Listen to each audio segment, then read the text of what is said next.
बिस्मिल्लाहिर्रहमानिर्रहीम। अस्सलाम वालेकुम नाज़रीन, मैं अहमद फ़वाद हूँ और आप मेरा यूट्यूब चैनल देख रहे हैं। नाज़रीन, दो तीन बड़ी अहम खबरें हैं जो कि आज के व्लॉग में आपके साथ में शेयर करूँगा। सबसे पहले तो ये कि इसहाक डार ने 2 मुलाकातें की हैं जस्ट 24 घंटों के अंदर, और ये मुलाकातें उन्होंने की हैं प्रेसिडेंट आरिफ अलवी साहब से, और नवाज़ शरीफ का एक ख़ुसूसी पैगाम है जो कि उन्होंने पहुंचाया है और कहा है कि इमरान खान साहब से बात करें कि आप असम्बलियाँ तहलील ना करें। क्या ऑफ़र्स की गई हैं, ये जो मुलाकात हुई है 2 मुलाकात सिर्फ 24 घंटों के अंदर, और इससे कबल तकरीबन कोई कुल जो इनकी मुलाकातें हैं वो 5 हैं। तो इन मुलाकातों में क्या हो रहा है, अंदरूनी कहानी में आपके सामने रखूँगा। नवाज़ शरीफ जो हैं वो कैसे अब मिन्नत तरले के ऊपर आ रहे हैं, इमरान खान साहब से कह रहे हैं असम्बलियाँ तहलील ना करें, इसकी डिटेल आपके सामने मैं रखूँगा। दूसरे नंबर पर नाज़रीन, पीपल्स पार्टी के हवाले से एक बड़ी ख़बर है, उसका एक बड़ा अहम रहनुमा है, लीडर है, वो फ़ारिग हो चुका है। कल के व्लॉग में मैंने आपके साथ ये शेयर करना था, लेकिन इसकी डिटेल भी आपके सामने रखूँगा। और आखिर में ज़रदारी फार्मूला जो है वो कैसे नाकाम हुआ है, क्योंकि आसिफ ज़रदारी ने भी एक फार्मूला जो है वो पेश किया था, और ये फार्मूला उन्होंने बुनियादी तौर पर परवेज़ इलाही साहब को मनाने के लिए पेश किया था, लेकिन ये फार्मूला भी उनका नाकाम हो गया। इसकी डिटेल भी आपके सामने रखूँगा। सबसे पहले तो नाज़रीन, जो प्रेसिडेंट आरिफ अलवी साहब की मुलाकात हुई है माफ़ कीजिएगा, इसहाक डार साहब से, और 2 मुलाकातें लगातार ये हुई हैं, इसकी डिटेल में आपके सामने रखता हूँ।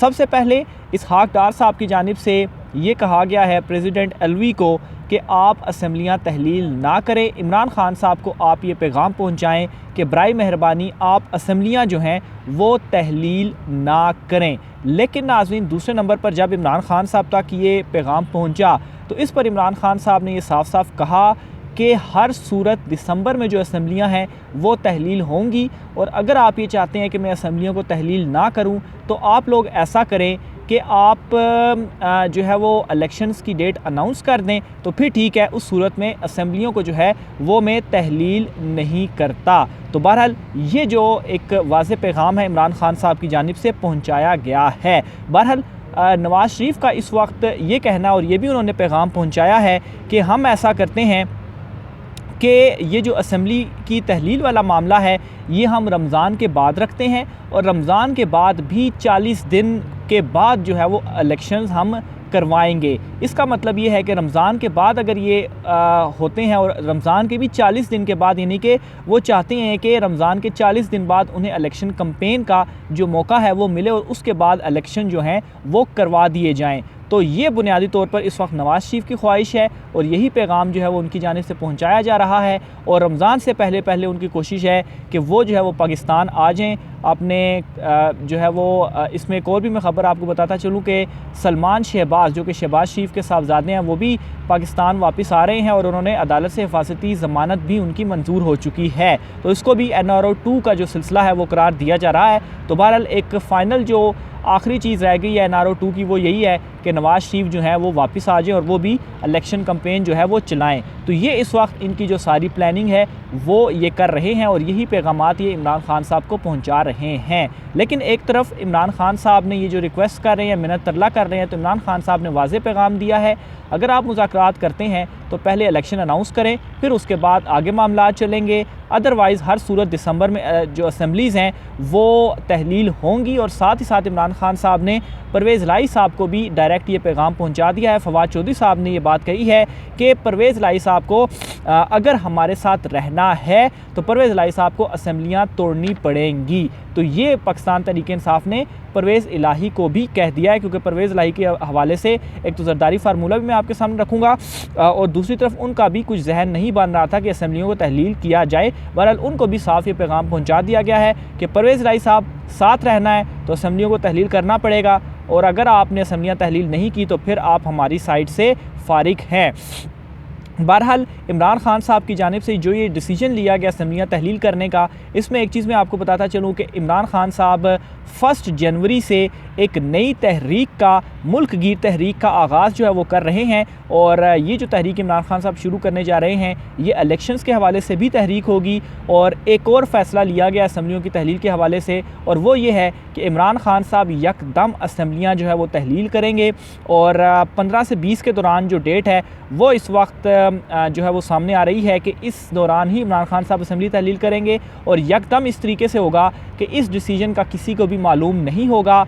जस्ट इमरान खान साहब एक वीडियो जो है वो पैगाम जारी करेंगे और इससे पहले दोनों जो CMs हैं उनसे कहेंगे कि आपने जो असम्बलीज़ हैं वो तहलील कर देनी हैं। तो ये नाज़रीन इस वक्त ओवरऑल जो सारी चीज़ें हैं बैक एंड पर वो चल रही हैं और ये जो मुलाकातें हैं और ये जो पैगामात रसानी की जा रही है, इस पैगाम रसानी में ये चीज़ें की जा रही हैं। दूसरी साइड पर आसिफ जरदारी का एक फार्मूला जो है वो भी सामने आया है और इस फार्मूले के मुताबिक बताया जा रहा है कि आसिफ जरदारी ने ये कहा है कि परवेज़ लाई साहब आप असम्बलियों को ना तोड़ें, हमारी तरफ से भी आप ही CM होंगे और फिर उसके बाद आगे भी आप CM होंगे और हमज़ा शहबाज़ को हम CM नहीं बनवाएंगे, इसलिए आप जो असम्बलीज़ हैं वो तहलील ना करें। लेकिन इस फार्मूले के ऊपर नून लीग ख़ुद ही नहीं मान रही, क्योंकि नून लीग यही चाहती है कि किसी तरह से जो वज़ीर आला है वो उनका ही हो, पंजाब में वो अपना असर रसूख जो है वो छोड़ना नहीं चाहती। तो बहरहाल इस फार्मूले को रिजेक्ट किया है और ये कहा गया है, नून लीग की जानिब से पैगाम दिया गया है कि अगर परवेज़ इलाही साहब हटते हैं तो हो सकता है कि परवेज़ इलाही और हमज़ा शहबाज़ दोनों ही वज़ीर आला ना हो, बल्कि वज़ीर आला पंजाब कोई तीसरा शख्स भी हो सकता है। ये उस सूरत में कि जब इमरान खान साहब की हुकूमत जो है वो हटती है। लेकिन अभी ज़ाहिर सी बात है, इट्स इम्पॉसिबल कि अभी इमरान खान साहब की जो गवर्नमेंट है आप उसको हटाएं पंजाब में, जब तक परवेज़ इलाही जो है वो साथ मौजूद हैं।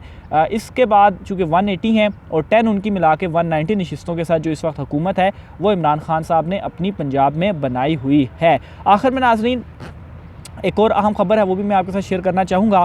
फैसल वावडा जो कि ताहयात नाअहल हुए थे, उनकी ताहयात नाअहली को सुप्रीम कोर्ट से ख़त्म करने के बाद जो थी मुद्दत, जो टर्म थी वो एक मुद्दत के लिए कर दी गई थी। इसमें अब लेटेस्ट अपडेट ये हुई है कि जो उनकी सेनेट की नशिस्त थी, क्योंकि नाअहली के बाद उनकी जो सेनेट की नशिस्त थी उसके ऊपर वो बहाल हो गए थे और इसमें हुआ ये था कि नाअहली के बाद सेनेट की नशिस्त पर दोबारा इलेक्शन होके निसार खोड़ो पीपल्स पार्टी के जो हैं वो सेलेक्ट हो भी गए थे सेनेट की नशिस्त के ऊपर। लेकिन जो ही फैसल वावडा की ये नाअहली ख़त्म हुई ताहयात, तो इलेक्शन कमीशन ने इनकी जो बहाली का नोटिफिकेशन था, यानी कि इनको वापस ये अब बहाल हो चुके हैं, नोटिफिकेशन इलेक्शन कमीशन ने जारी किया और फैसल वावडा अब सेनेटर हैं और निसार खोड़ो जो हैं वो फारिग हो चुके हैं। तो ये पीपल्स पार्टी को एक बड़ा झटका है।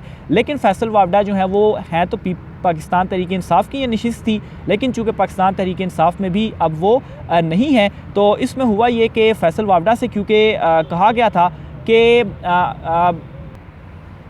बहरहाल सुप्रीम कोर्ट ऑफ पाकिस्तान ने ये जो डिसीजन दिया था इनकी ताहयात नाअहली ख़त्म करने का, इसमें यह भी था कि फैसल वावडा अपनी जो सेनेट की नशिस्त है उसको छोड़ेंगे। तो बहरहाल अब फैसल वावडा बहाल तो हो चुके हैं, लेकिन इस बहाली के बाद अब इन्हें बतौर सेनेटर इस्तीफ़ा जो है वो सुप्रीम कोर्ट के फैसले के मुताबिक और जो इन्होंने कमिटमेंट्स जो है वो की थी, इनको सेनेट की नशिस्त छोड़नी पड़ेगी और इस सेनेट की नशिस्त के ऊपर दोबारा जो इलेक्शन है वो फिर करवाया जाएगा। लेकिन निसार खोड़ो जो हैं वो फारिग हो चुके हैं। इस वाले से मज़ीद जो भी डिटेल होंगी वो भी आपके सामने मैं रखता रहूँगा। आज के व्लॉग से इतना ही, मुझे इजाज़त दीजिए, अल्लाह हाफ़िज़।